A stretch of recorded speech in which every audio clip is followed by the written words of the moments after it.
बच्चों, तो कैसे हैं आप सब? आई होप आप बहुत अच्छे होंगे, स्वस्थ होंगे, मस्त होंगे एंड सेफ होंगे, और जहां भी होंगे बिल्कुल जोरों शोरों से अपनी तैयारी में लगे होंगे।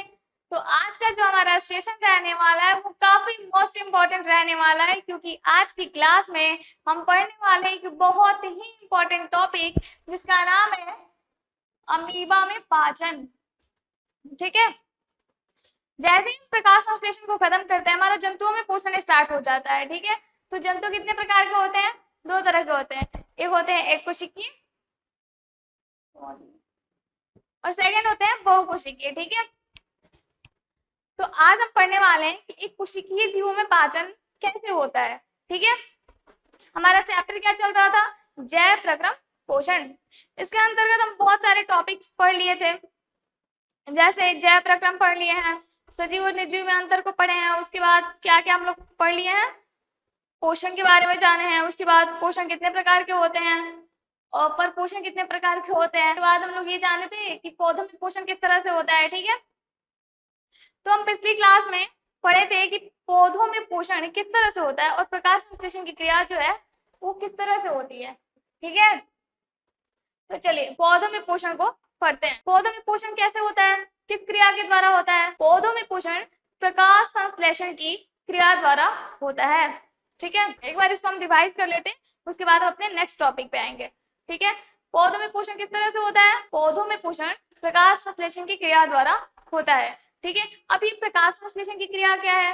हम आपको एक लाइन में इसका डेफिनेशन बताए थे कि सौर ऊर्जा या प्रकाश ऊर्जा का रासायनिक ऊर्जा में परिवर्तन क्या कहलाता है? कहलाता है प्रकाश संश्लेषण। ठीक है, अब हम बात की थी कि कोई ना कोई तो होगा जो इस सौर ऊर्जा को रासायनिक ऊर्जा में परिवर्तित कर रहा है, तो वो कौन है? तो वो है क्लोरोफिल, जो कि सौर ऊर्जा या प्रकाश ऊर्जा को रासायनिक ऊर्जा में परिवर्तित कर रहा है। ठीक है, चलिए अब हम बात करते हैं कि प्रकाश संश्लेषण का स्थान क्या है। जैसे हम अपना खाना कहाँ बनाते हैं? किचन में बनाते हैं, वैसे ही पौधे अपना खाना कहाँ पे बनाते हैं? पौधों का भी तो कोई रसोई घर होगा, तो पौधों का रसोई घर होता है हरित लवक। ठीक है, एक पौधा होता है उसमें पत्ती होती है, पत्ती में क्या होते हैं? हरित लवक होते हैं, वहीं पे जो प्रकाश संश्लेषण की क्रिया संपन्न होती है। फिर हम बताए थे कि यहीं पे क्यों हो रही है और कहीं क्यों नहीं हो रही है, क्योंकि इसमें पाए जाते हैं इसमें पाए जाते हैं क्या? क्लोरोफिल नामक वर्णक पाए जाते हैं जो क्या करते हैं? सौर ऊर्जा को रासायनिक ऊर्जा में परिवर्तित कर देते हैं। और इनका सेकंड कार्य क्या होता है कि ये पौधों की पत्तियों को हरा रंग प्रदान करते हैं। ठीक है, इतना हम समझे थे। उसके बाद ये समझे थे कि प्रकाश संश्लेषण के लिए किन किन चीजों की हमें जरूरत होती है। जैसे हमें खाना बनाने के लिए बहुत सारी चीजों की जरूरत होती है, वैसे ही पौधों को खाना बनाने के लिए चार चीजों की जरूरत होती है। बहुत चीजों की जरूरत नहीं होती है, सिर्फ चार चीजों की जरूरत होती है। अगर चारों में से एक भी नहीं है तो प्रकाश संश्लेषण की क्रिया नहीं होगी। ठीक है, अब वो कौन कौन सी चीजें होती हैं? वो चीजें होती हैं, फर्स्ट सूर्य का प्रकाश, सेकंड क्लोरोफिल, थर्ड क्या होता है? CO2, और फोर्थ क्या होता है? H2O। ठीक है, इसको समझ गए? उसके बाद ये जानते हैं कि ये जो चार चीजें हैं वो कहाँ से प्राप्त हो, किस तरह से प्राप्त करते हैं और कैसे क्रिया होती है। सूर्य का प्रकाश आया, ठीक है, अब इसे रासायनिक ऊर्जा में कौन परिवर्तित कर रहा है? रासायनिक ऊर्जा में परिवर्तित कर रहा है क्लोरोफिल। ठीक, ये जो क्लोरोफिल है इसको रासायनिक ऊर्जा में परिवर्तित कर दिया। ठीक है, अब हम बात करते हैं कि ये जो CO2 है ये कहाँ से प्राप्त होता है। ये भी बात किए थे हम CO2 की। तो क्या होता है कि पत्तियों की बाह्य त्वचा पे क्या पाए जाते हैं? रंध्र पाए जाते हैं। ठीक है, और ये रंध्र क्या करते हैं कि वातावरण से कार्बन डाइऑक्साइड को ग्रहण करते हैं और विसरण क्रिया द्वारा पत्तियों तक पहुंचाते हैं। ठीक, अब क्या होता है कि ये जल कहाँ से प्राप्त होते हैं? तो जड़ जो है जड़ से जल को अवशोषित करता है, फिर जाइलम उत्तक के द्वारा पत्ती तक पहुंचाता है। ठीक, ये क्लियर है? अब क्रिया किस तरह से हो रही है? सूर्य का प्रकाश आया, ठीक है, क्लोरोफिल क्या किया? उसको रासायनिक ऊर्जा में परिवर्तित कर दिया। ठीक है, वहां पे कार्बन डाइऑक्साइड है, जब कार्बन डाइऑक्साइड है तो वहां पे जल भी है। जल कहाँ से गया है? जड़ जो है जल को अवशोषित किया है और जाइलम उत्तक के द्वारा पत्ती तक पहुंचाया है। चार चीजें हो गई। अब क्या होता है कि कार्बन डाइऑक्साइड क्या करता है? कार्बन डाइऑक्साइड ग्लूकोज का उत्पाद बनाने में मदद करता है। ठीक, और जो जल होता है ये क्या करता है, जब जल का अपघटन होता है, जब जल का अपघटन होता है तो दो भागों में टूटता है, हाइड्रोजन और ऑक्सीजन। ठीक, हाइड्रोजन क्या करता है, हाइड्रोजन कार्बन डाइऑक्साइड के साथ मिलके ग्लूकोज बनाता है, और जो ऑक्सीजन होता है वो फिर इन्हीं रंध्रों के द्वारा बाहर निकल जाता है। ठीक है, यहाँ तक हम पढ़े थे। और इसके फलस्वरूप क्या निकला था, हमारा एक समीकरण निकला था, उस समीकरण को भी हम लोग जाने थे। अब हम आगे की क्या बात करेंगे, आगे बात करेंगे कि जंतुओं में पोषण किस तरह से होता है। ठीक है, जंतुओं में पोषण किस तरह से हो रहा है, तो यहाँ हम अमीबा में पाचन के बारे में जानेंगे कि अमीबा में आखिर पाचन कैसे होता है। सबसे पहले एक कोशिकीय जीवों में पोषण के बारे में पढ़ेंगे। तो चलिए शुरू करते हैं अमीबा को। ये रहा हमारा अमीबा।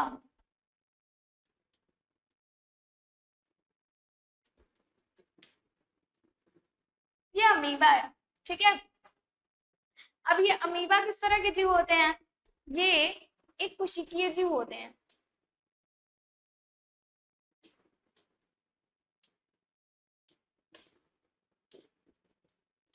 एक कोशिकीय होते हैं। ठीक है, अब एक कोशिकीय किसे कहते हैं, जिन जीवों का शरीर एक कोशिका का बना होता है उसे एक कोशिकीय कहते हैं, और जिन जीवों का शरीर अनेकों कोशिकाओं का बना होता है उसे बहुकोशिकीय कहते हैं। तो अमीबा किस तरह का जीव है, एक कोशिकीय जीव है। ठीक है, किस तरह का जीव है, एक कोशिकीय जीव है।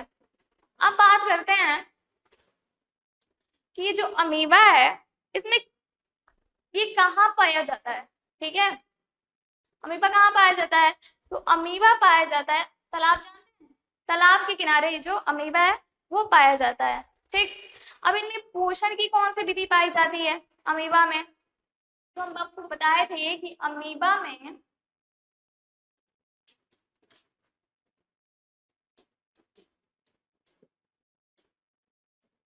प्राणिशम विधि, प्राणिशम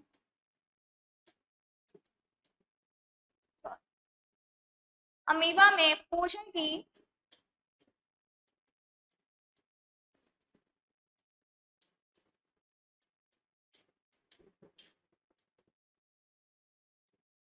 प्राणिशम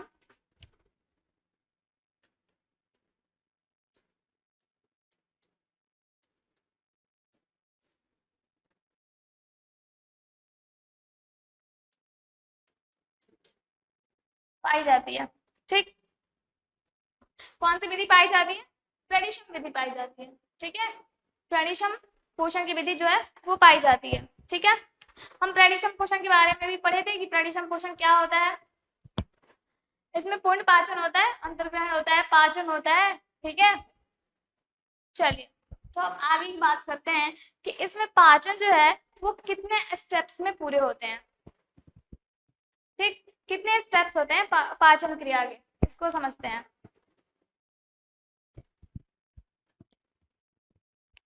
इसमें 5 स्टेप्स होते हैं, उसको हम लोग देखते हैं। फर्स्ट होता है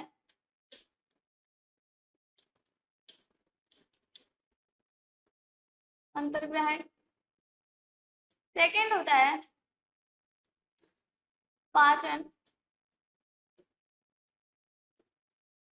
थर्ड होता है अवशोषण, फोर होता है स्वांगीकरण,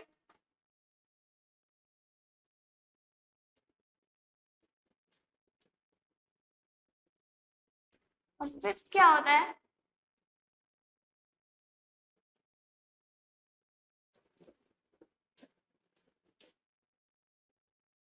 बहिष्करण। ठीक है, इसमें 5 स्टेप्स होते हैं, अंतर्ग्रहण, पाचन और शोषण, स्वांगीकरण। ठीक है, ये 5 स्टेप्स होते हैं पाचन क्रिया के अमीबा में। ठीक, अब हम एक एक करके समझेंगे कि अंतर्ग्रहण क्या होता है, पाचन क्या होता है, ठीक है, और शोषण क्या होता है, स्वांगीकरण क्या होता है। ठीक है,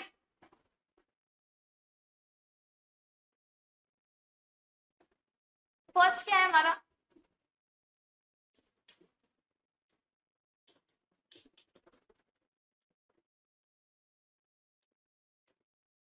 अंतर सॉरी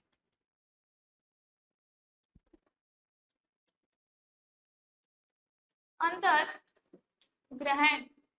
ठीक है। अब ये अंतर्ग्रहण क्या होता है? अंतर्ग्रहण भोजन को मुख में पहुंचाना ही अंतर्ग्रहण कहलाता है। ठीक है।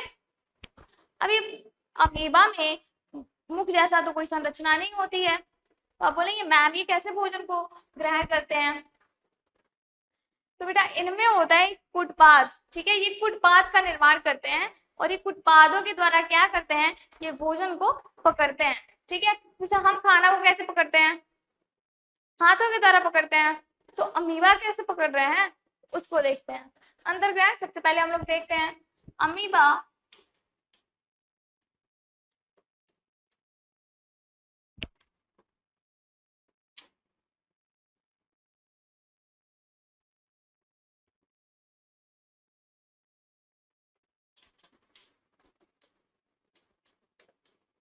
अमीबा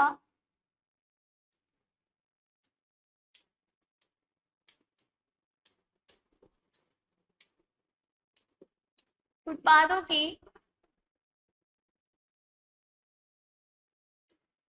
मदद से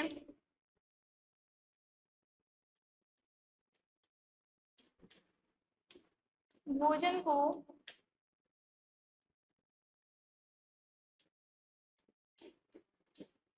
पकड़ता है और उसे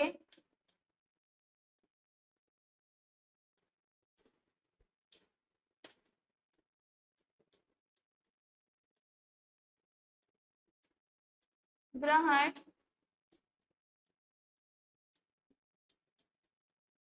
करता है। अमीबा क्या करता है, फुटपाथों की मदद से भोजन को क्या करता है, पकड़ता है और उसके बाद वो ग्रहण करता है। ठीक है, ये रहा आपका अमीबा। फिर एक अमीबा का स्ट्रक्चर देखते हैं।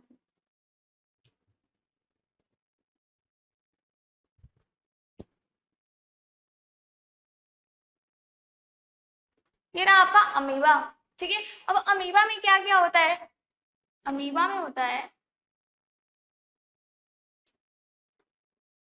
ये रहा है केंद्रक,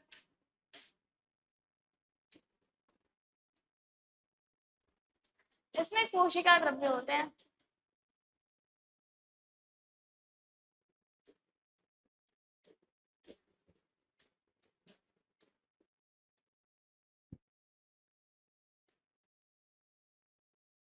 ठीक है,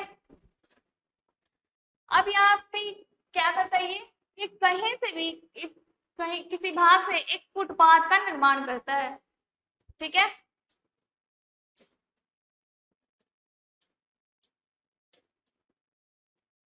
ये क्या है, फुटपाथ है। ठीक है, जैसे ही अमीबा के पास भोजन आता है वो क्या करता है, भोजन आया और उसको पकड़ता है। ठीक है, भोजन को पकड़ लिया, अब भोजन कहाँ चला जाता है, भोजन फुटपाथ की मदद से वो अंदर चला जाता है। ठीक है, ये है आपका क्या, खाद्य पदार्थ।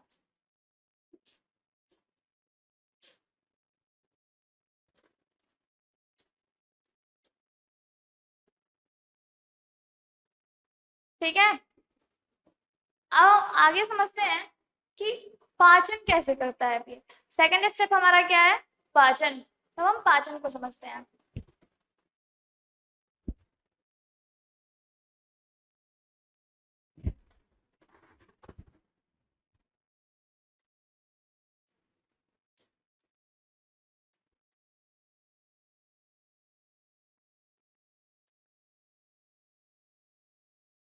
पाचन, पाचन कैसे कर रहा है, अमीबा में भोजन के लिए क्या होती है, जैसे ही उत्पाद भोजन को पकड़ते हैं और क्या होता है, अब भोजन अंदर चला जाता है, जैसे ही अंदर जाता है वहां एक खाद्य रिक्तिका बनती है। क्या बनती है, एक खाद्य रिक्तिका बनती है। ठीक है, इसको देखते हैं।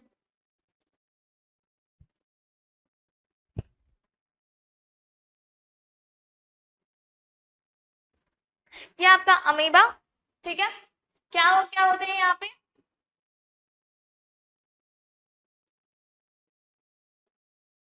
यहाँ पे है ये कोशिका द्रव्य,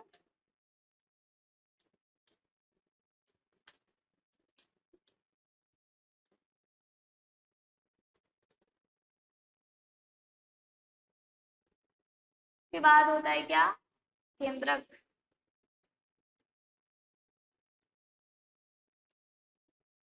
ठीक है,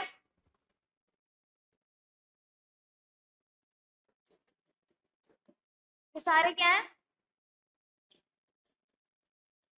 कोशिका द्रव्य होते हैं, कोशिका द्रव्य। ये रहा आपका केंद्रक।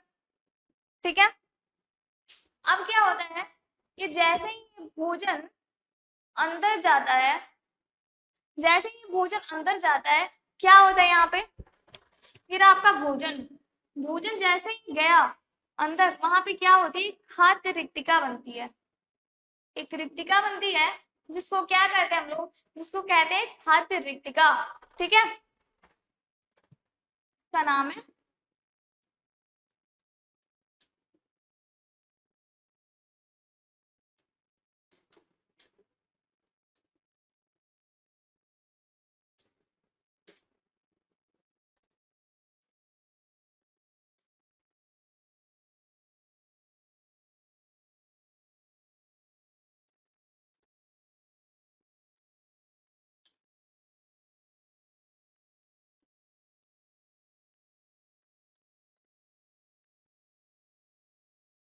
खाद्य रिक्तिका।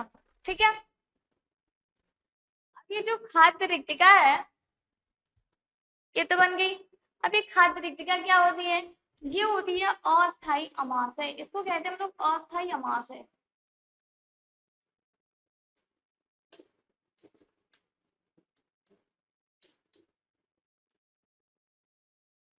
ठीक है, जैसे भोजन के पाचन के लिए हमारे अंदर क्या होता है, अमाशय होता है, तो वैसे ही अमीबा में क्या होता है, अस्थायी अमाशय बनता है, क्योंकि ये कुछ ही समय के लिए बनता है, उसके बाद ये खत्म हो जाता है। जैसे ही पाचन की क्रिया होती है, ये जो अस्थायी अमाशय है वो खत्म हो जाता है। ठीक है, चलिए, तो यहाँ पे क्या हो रहा है, यहाँ पे विभिन्न एंजाइमों की मदद से क्या हो रहा है, भोजन का पाचन होता है। ठीक है, खाद्य रिक्तिका में विभिन्न एंजाइमों की मदद से क्या हो रहा है, पाचन होता है। ठीक है, तो हम पाचन का डिफिनेशन लिखते हैं।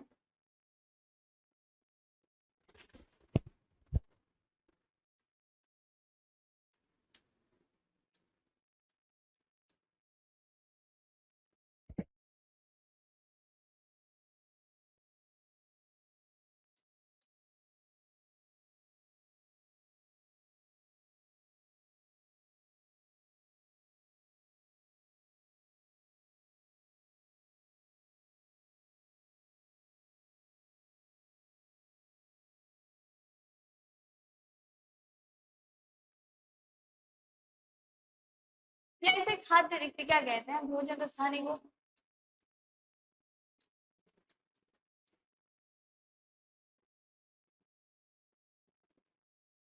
यार मैं खाद्य रिक्तिका ही लिखती हूँ, क्योंकि मैं खाद्य रिक्तिका बता रही थी कब से, खाद्य रिक्तिका को भोजन रसानी भी कहते हैं। ठीक है, इसका एक और नाम है।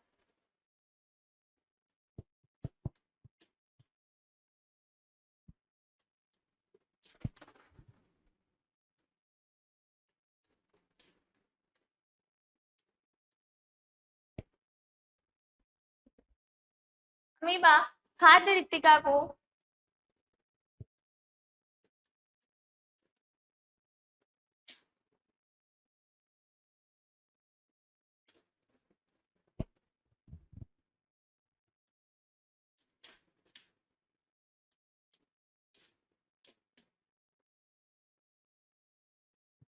विभिन्न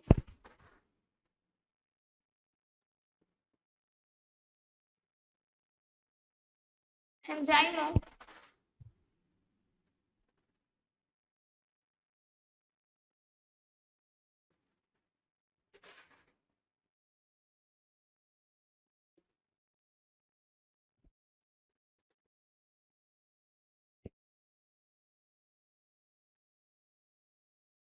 खाद्य रिक्तिका में क्या कर रही है, खाद्य रिक्तिका में विभिन्न एंजाइमों की मदद से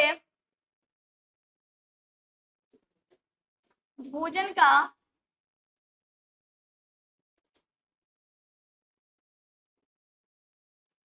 पाचन करता है।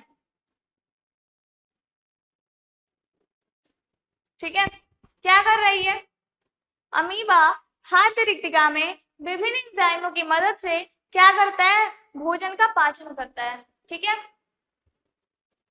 पाचन स्टेप हो गया, पाचन समझ गए। उसके बाद जो थर्ड स्टेप आता है वो आता है अवशोषण। ठीक है, अवशोषण में क्या होता है इसको देखते हैं।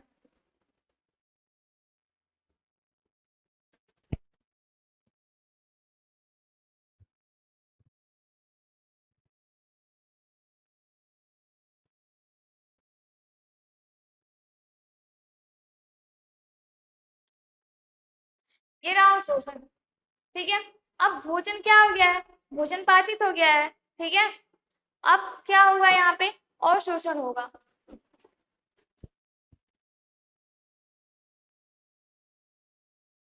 ये रहा अमीबा, इसमें क्या क्या होता है सेम।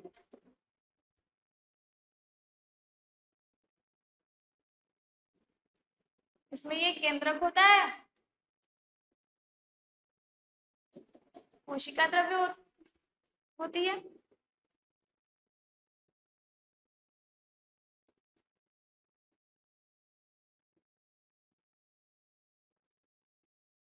ठीक है, और क्या हो रहा है, यहाँ पे ये भोजन था, यहाँ पे क्या बनी थी,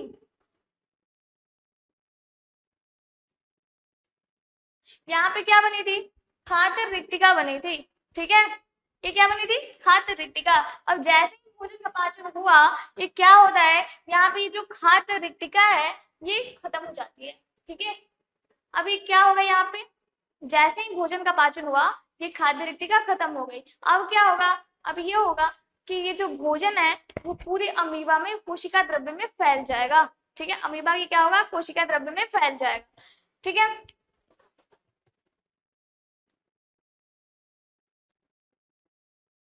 देखिए अब ये जो भोजन है ये रहा भोजन। ठीक है, ये रहा खाद्य पदार्थ।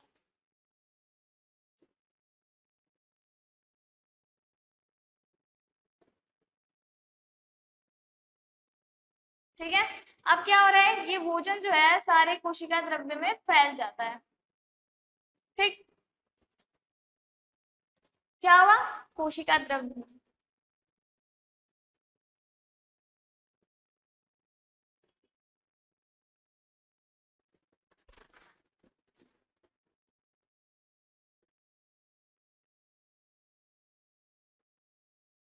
कोशिका द्रव्य क्या हो रहा है, अवशोषण कहाँ पे हो रहा है, कोशिका द्रव्य में। जैसे ही भोजन पाचित होता है क्या होता है, पूरे कोशिका द्रव्य में फैल जाता है। ठीक है, अब हमारा अगला स्टेप्स क्या आ रहा है, हमारा जो अगला स्टेप है वो स्वांगीकरण है। तो स्वांगीकरण को देखते हैं।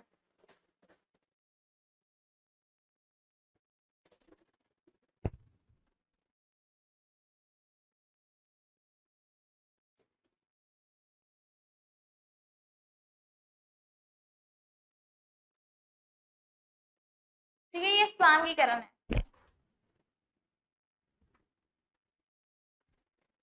यहाँ पे क्या हो रहा है, जैसे हम खाना खाते हैं तो क्या होता है, हमारी वृद्धि होती है। वैसे ही अमीबा जब भोजन करता है तो क्या होता है, वृद्धि करता है। तो यहाँ पे क्या होगा, अमीबा का, अमीबा वृद्धि करता है। ठीक है,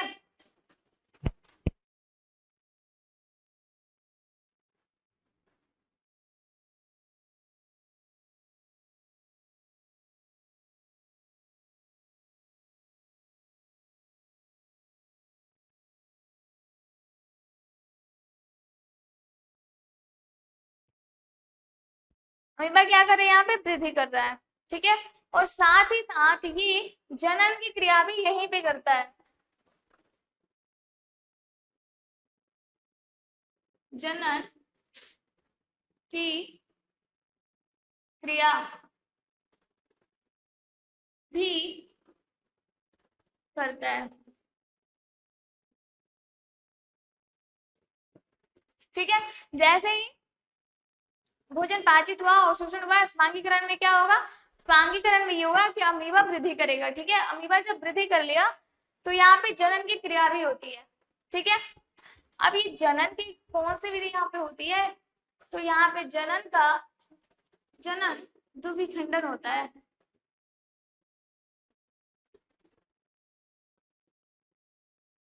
ठीक है, यहाँ पे द्विविखंडन जनन पाया जाता है। जब मैं आपको जनन चैप्टर पढ़ाऊंगी तो उसमें बताऊंगी कि जनन किस तरह से होता है अमीबा में।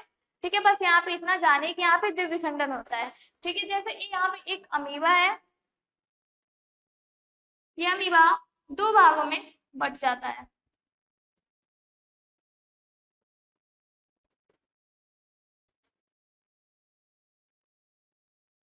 क्या हो रहा है, ये अमीबा एक अमीबा से दो अमीबा बन रहे हैं, यहाँ पे द्विविखंडन होता है। ठीक है, स्वांगीकरण हो गया। अब लास्ट स्टेप है आपका बहिष्करण।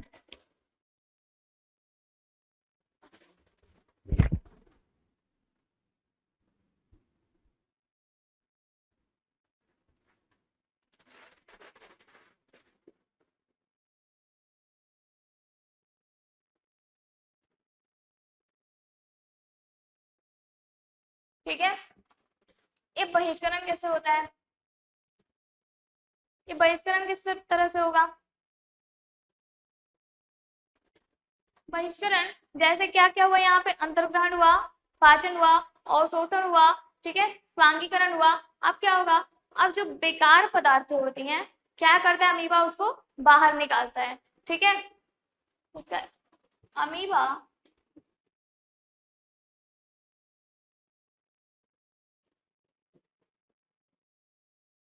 बेकार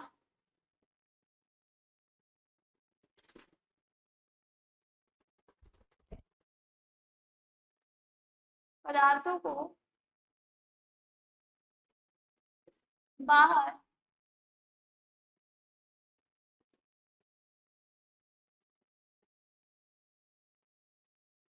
निकालता है।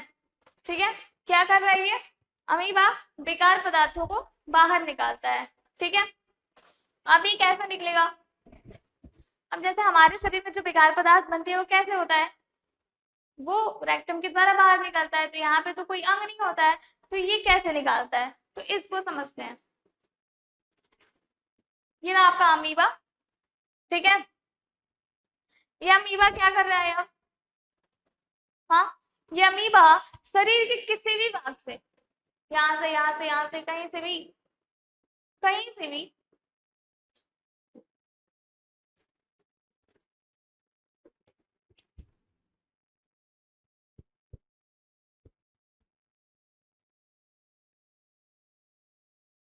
ठीक है, कहीं से भी, यहाँ से यहाँ से यहाँ से कहीं से भी क्या करता है, ये एक छिद्र का निर्माण करता है और वहां से बेकार पदार्थों को बाहर निकाल देता है। ठीक है, इतनी सी क्रिया होती है अमीबा में पाचन की। ठीक है, इस तरह से अमीबा में पाचन पूर्ण होता है। देखिए यहाँ पे क्या हो रहा है, बहिष्करण अमीबा में, यहाँ पे ये फिफ्थ स्टेप है। ठीक है,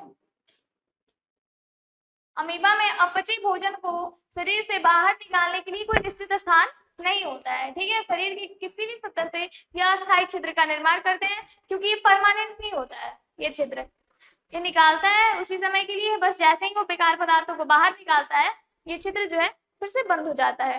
ठीक है, तो अपचा भोजन बाहर निकल जाता है।